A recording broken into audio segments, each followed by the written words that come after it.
PECOTA came out with its preseason predictions, and I'm going to tell you why it's not as bad as you think. You are Locked On Cubs, your daily Chicago Cubs podcast, part of the Locked On Podcast Network, your team every day.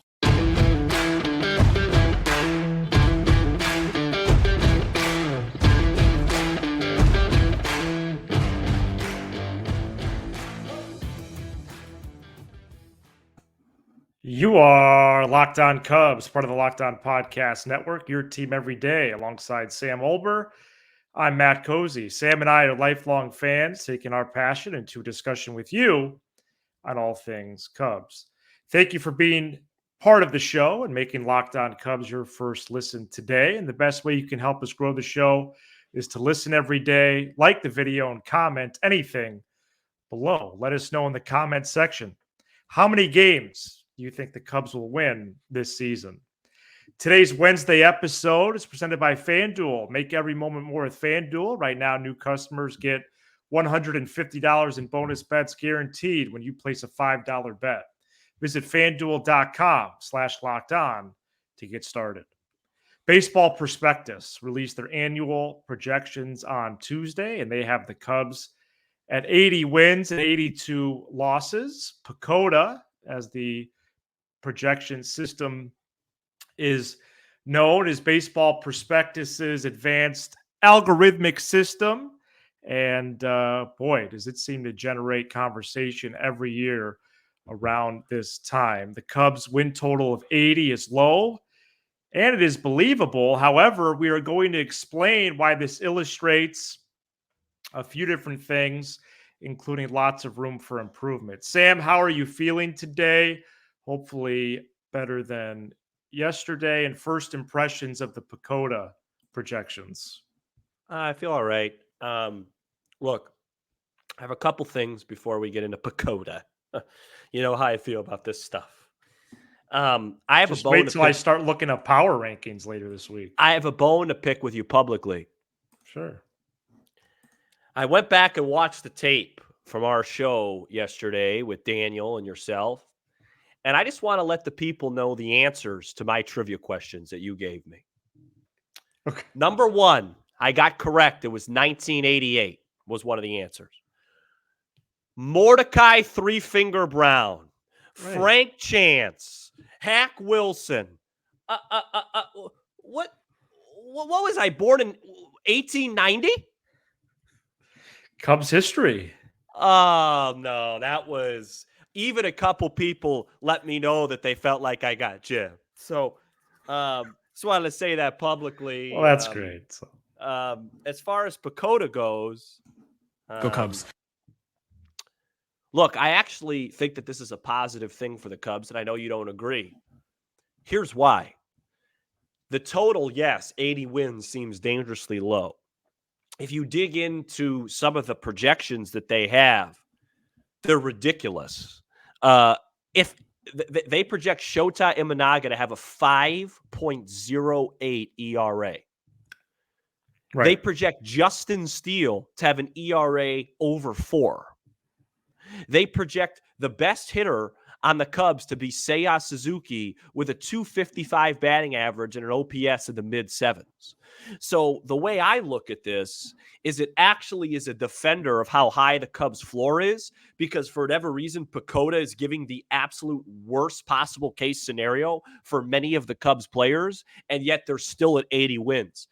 This is a computer system. Maybe because Imanaga doesn't throw hard and he's up in the zone a lot. How do they actually know what he's going to project like in the major leagues? He's never pitched there, right? Justin Steele is not a computer-friendly guy. He's a cut-ride fastball. He gets a lot of weak contact guy. The computers are always going to project that he's going to struggle more than he actually will. So if Imanaga's 5.08, Steele's over 4, Tyone's in the mid-4s, and the best hitter on this team is supposed to be Suzuki, having a really poor season by, I think, his expectations. Let's say Imanaga has a 3.85, there's an extra 2 wins right there. Let's say Steele's the same guy he was last year. There's an extra 2-3 wins right there. Let's say Seiya Suzuki continues, and these are just 3 names. Let's say Seiya Suzuki continues that momentum and he's an 840 OPS guy and he's playing in the All-Star game. There's another 3 wins right there. 2 + 2 + 3 is 7. There's 87. So there is what momentum I say to happening here. What I say to PECOTA is thank you. Thank you. I thought you were going to tell him to shove it or something. No, I don't do that on a public show where we have listeners that are underage. What I say to PECOTA and all those beautiful people that work hard over there is thank you, because you have showed us what the absolute worst case season the Cubs could look like, and you have showed us that it wouldn't even be that bad. I mean, 80 wins is not what we're looking for, but it's not a disaster. And I would argue, Matt, the Cubs' floor is probably 80 wins. This doesn't account for the other big move that they're probably going to make, which we're all tired of hearing about. But I like it. Now, if they had the Cubs at 80 wins and they had Imanaga, projected to pitch well, and right, that'd be Steele concerning. Low to mid threes, then that would tell me, okay, there's something missing here. Yes. How do we know a guy that's never pitched in the major leagues? It's going to have an ERA over 5. He'd be one of the worst starters in the sport. Excuse me a moment. Yeah, that would mean that he was not a sufficient replacement for Stroman. Sufficient? I mean, he would be a below average pitcher by a lot. He would be a sufficient replacement for Carlos Silva. Right, he's getting hit around all around the park with that ERA. Yeah, listen, good job, PECOTA. If Imanaga has an ERA over 5 and Steele ERA over 4 by July, we'll be doing trivia 3 times a week. Oh man, I do not want to do that. So I'm encouraged by those. So what I'm hearing is like a combination of hidden potential and promise. I like the better than you think tagline. But and it's weird because the individual projections are behind a paywall. The standings are not. We have the starter ERAs and Suzuki numbers, courtesy of the at least that's courtesy of the fine folks at Bleacher Nation, right? Where I got it. And Steele 407, Tyone 433, Hendricks 460, Imanaga 508. Well, I forgot about Hendricks. 460, yeah. What was he last year? Like 3.7? Something like that. I mean, they just think that all these guys are going to stink. And in the fine print, Suzuki's slash line, 255, 341, 443. Bleacher Nation says it's the best overall slash line. Exactly. So if he's their best, if he's projected as the offensive leader with that, and by the way, a meager 21 homers as well from Seiya, then the Cubs are going to win 67, 68 games. Exactly. So since I've reached out to Sam earlier today, first of all, no other Cubs show today will have this angle. I don't have to spell that out anymore at this point, but they just won't. But I do think they're more promising than they appear. Because this is, and again, the other layer to this is a couple things. Current projected win total. So, Sam, 80 wins right now. What is it if just Bellinger is added? Just Bellinger. I think 83. Okay, 83. Then, does the computer system account for Craig Counsell? Yes or no? Probably not. No.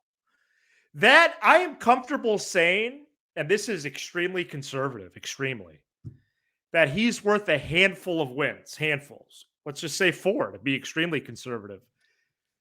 That's more, that makes a difference. Especially when you see the PECOTA standings, the FanDuel odds. They have the Cardinals at 85, Cubs at 80, Brewers 79, Reds 78, Pirates 73. So we've established through multiple outlets the division is mediocre, maybe even more than we thought, especially now post Burns trade last week from the Brewers to the Orioles. And I do think that there's something untapped here, and it is better than we think, because I had the title ready. Yikes! Exclamation point. No. Chicago Cubs projections are bad, but that's not what it is. Find a new host. That's not what it is, though. Dude. So I appreciate your perspective. Last year, right Hit the around like this time, button. last year, right around this time, when we had far less listeners, we did the power ranking. I got to We figure did out the what date that was. Yeah. we did the over-unders. Oh, yeah. And I laughed at everybody. And you even started to get perturbed because I was starting to insult people a little too much on the show that, I was doing some mom's basement jokes. Right. It's, yeah, not great.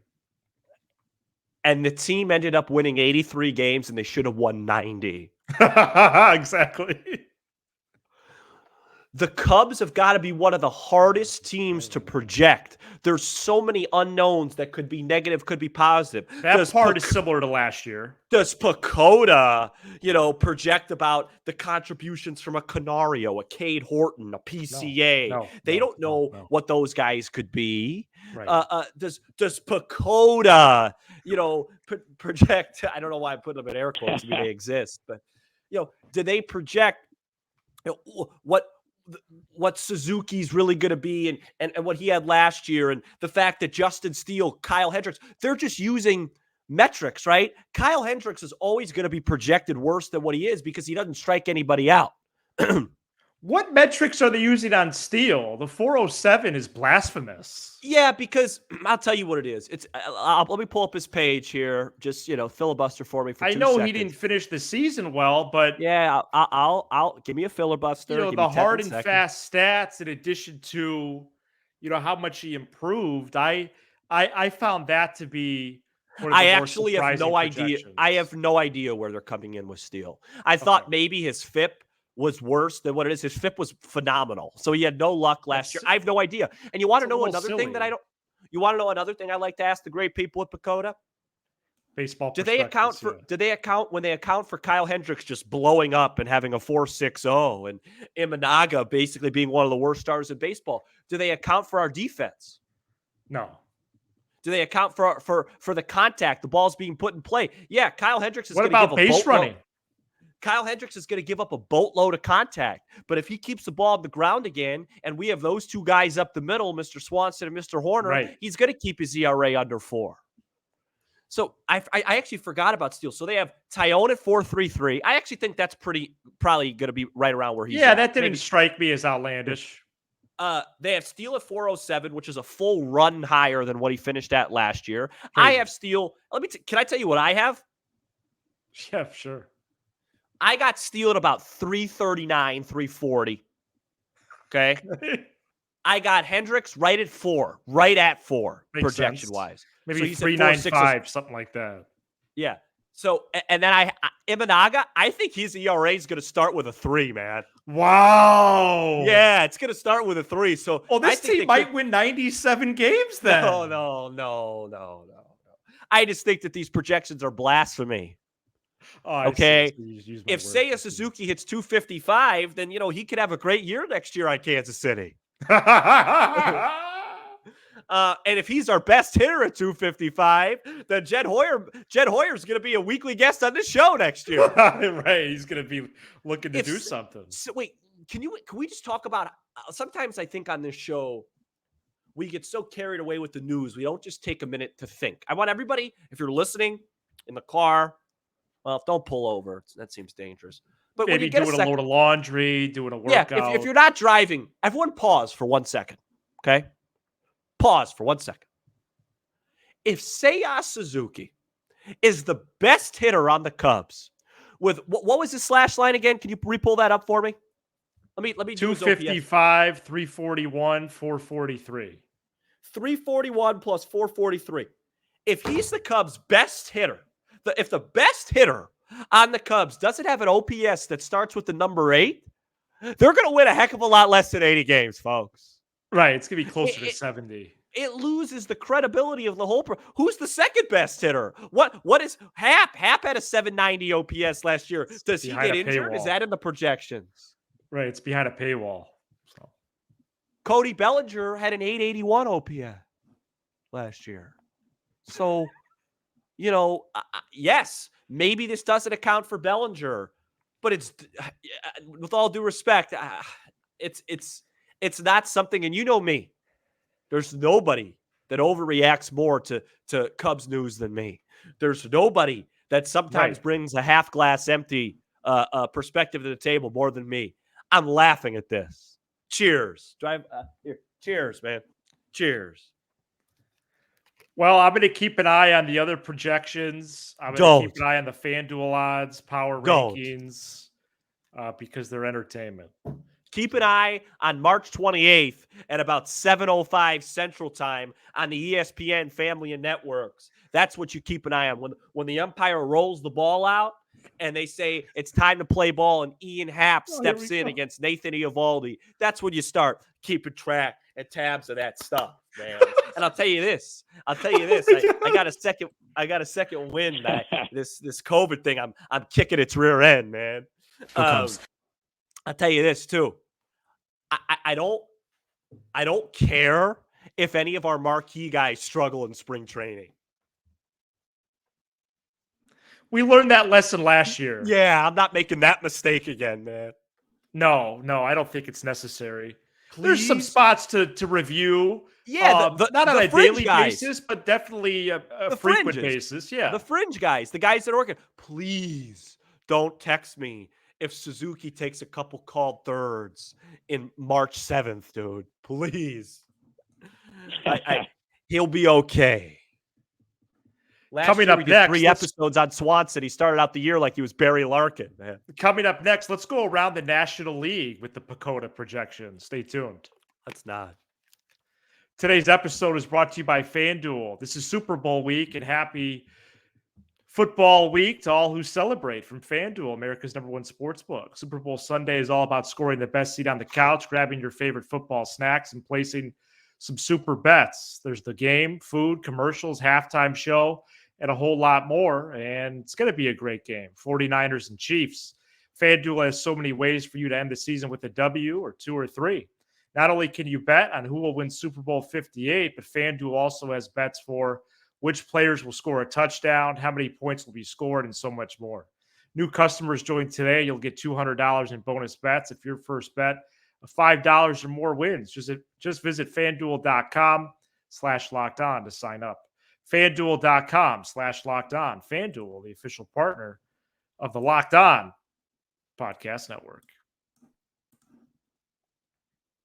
Let's go around the National League with the PECOTA projection, Sam, as I found it notable that the 2 worst teams projected reside in the National League, Nationals and Rockies, and the 2 best teams also reside in the National League with the Dodgers and Braves, who both, by the way, are projected at 101 wins. Playoff spots, Dodgers, Braves, Cardinals, Diamondbacks, Phillies, and Mets, the last 3 teams with the 3 wild card positions there. Yeah, I think the projections right now are a little bit, fatiguing. I do find it interesting that the NL is going to be a place that's both challenging and an opportunity to pile up some victories. Well, it's top heavy. It's very top heavy. But 2 teams with well over 100 loss projections, Nationals, Rockies, is pretty wild, although they were bad last year as well. And why are the Mets better than the Cubs? Because who cares? They're not. What's the evidence that they're better? Don't see, this is what I don't like. You're setting me up to make one of my basement jokes. Because FanDuel likes the Mets too. Well, they're also a public team. People like to bet the Mets. I don't know. Who knows, man? Pete Alonso and who else do they have? Well, they have Lindor. Oh, right. Nimmo. They have Kodai Senga. They have Jeff McNeil. They have Brandon Nimmo. I mean, they had a really, they're similar to St. Louis. They had a very bad year last year. Yeah, that's true. Based on their talent. But look, that 3rd wild card spot will be up for grabs, and the NL Central will be up for grabs. Absolutely. The other standout in these projections, I thought, as we just take a detour from the NL, was the AL East standings caught my eye, with the Yankees leading the way at 94 wins, Blue Jays 88, Orioles 87, Rays 86, Red Sox 80. That's a lot of wins for that division. Yankees at 94. projected to win that division by 6 games is a little surprising, but They have no idea. wow, that is a crazy division. Oh, and by It's the gonna be way, highly competitive. awesome job by everybody. We're doing projections when there's like 10 major free agents left out there. Yeah, they probably had this date locked in, but it would have behooved them to wait this year. Kind of read the Would the room. projections change if the Cubs get Cody Bellinger and make They a huge change trade? 100%. Of course they change. Not worried about PECOTA. Coming up next. I do think the Mets are going to be interesting. Really? Because if they're bad, Alonso might go at the deadline. Yeah, I think he will. But I don't no think indications that he's going to re-sign, so they have to trade him in July. I don't think the Mets are going to be bad. They'll be. Okay. I think the Mets and Cardinals. It's safe to say they're going to be better than they were last year. That doesn't mean they're going to make the playoffs, but I would think. Yeah. Well, what about the Padres? Yeah, what were they project? I don't know. I don't care. But even they're without Soto, I mean, yeah, they'll be okay. But that division you just had a lot of teams that underwhelmed. So. Right, which is why last year was a missed opportunity for this ball club. Yes, it was. Good / bad reminder. Coming up next, let's start doing an opening day countdown. We did it on Tuesday's show, but with a little bit of a twist, and that's with jersey numbers. Stay tuned.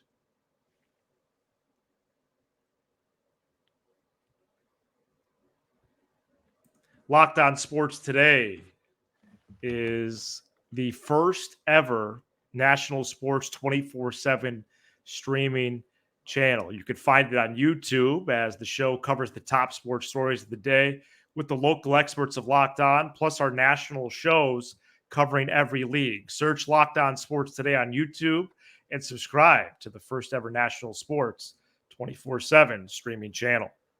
7 days until pitchers and catchers report, 16 days until the first spring training game, and 50 days until opening day. We're going to take some inspiration from Locked On Reds as the third segment for most of our shows, really throughout February and March. As we move closer to real baseball on March 28th, we're going to count down the amount of days remaining with players that wore that jersey number. Oh, I love this. I love this. Absolutely. We got I love this. We got 50 days left. Oh, I think man. 50 is a nice round number, and that means Thursday we're going to be celebrating a certain bearded right-hander that helped represent the best Cubs era of all time. Let's see. Could I go or? Yeah. Well, obviously, I'm not good with baseball numbers, especially this high. But, this is a Chicago team. So when I think number 50, I think 1985. Samurai Mike. I think middle linebacker, and I think Hall of Famer Mike Singletary. Would you like to go? Yeah, absolutely. Famous number 50s. Yeah. I have some notables in Cubs history. But yeah, we could do it for all sports as well. Oh, okay. Yeah. I'm bad with, Singletary was the first that came to mind for me too. Okay. Yeah. It actually, the longest stint with number 50 in Cubs history is only 5 seasons. Les Lancaster, 1987 through 1991. Shout out to Les and there's really not a lot of notables here. Yeah, I couldn't name one. I'd like to say that publicly. Other notables, if you want to call them that, include a lefty reliever, 06-07, Sam, Will Oman. Oh, Will Oman was not very good.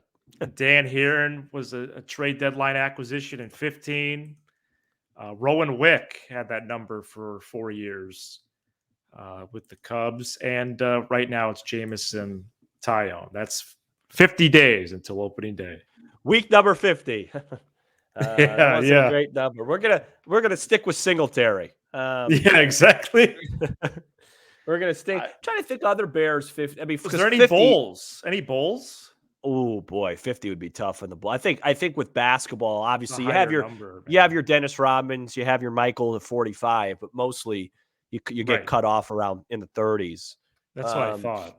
I'm trying to think of other football Bears-ish 50s. There isn't many because Mike The number Singletary. was Yeah. is the number retired? No, because I think there was a guy. Let me look it up. I think there was a guy that wore 50 recently, like Williams, a linebacker. Maybe I'm wrong. It's not retired. It wasn't The Bears don't really retire numbers. I'm trying to think though. I can't. Khalil Mack Was it was like 52, right? Was it like Jamal Williams or something? Yeah, it might have been. No, I don't know, man. I got to think of his name. Maybe it was Shea McClellan. Or Anderson. No, McClellan. Yeah. I think he wasn't 50. McClellan was No, 99. no. Oh, okay. Hold on, I'm gonna figure it out. Just give me 30 seconds. If I don't figure it out, we move on with the show. Well, I'm I looking think it up. that 50 days for me really puts opening day in front of me. James March Anderson, 28th. James number Anderson. 50 on the Bears. Close. March 28th is opening day. The Cubs open up at Globe Life Park in Arlington, Texas. And one of the most underrated players in all of baseball, Corey Seager, may not be in the lineup that night. Yeah, it sounds like maybe he'll return. He may be in the lineup, but maybe he'll return like the next weekend. I heard on radio. No rush, Corey. Get yourself right. Get yourself right. Get some ABs in the simulated games in Arizona. Yeah, you're a postseason player. You don't have to worry about March. Absolutely. All right. Well, another episode down. Thank you so much for checking out this edition of Locked On Cubs. You give us 20 to 30 minutes, and we'll give you all things Cubs with a laugh or two along the way. Be sure to hit subscribe on YouTube, smash the like button for the algorithm, and leave a 5-star review on Apple, Spotify, and everywhere you get your podcasts. For Sam Olber, I'm Matt Cozy. This is Locked On Cubs.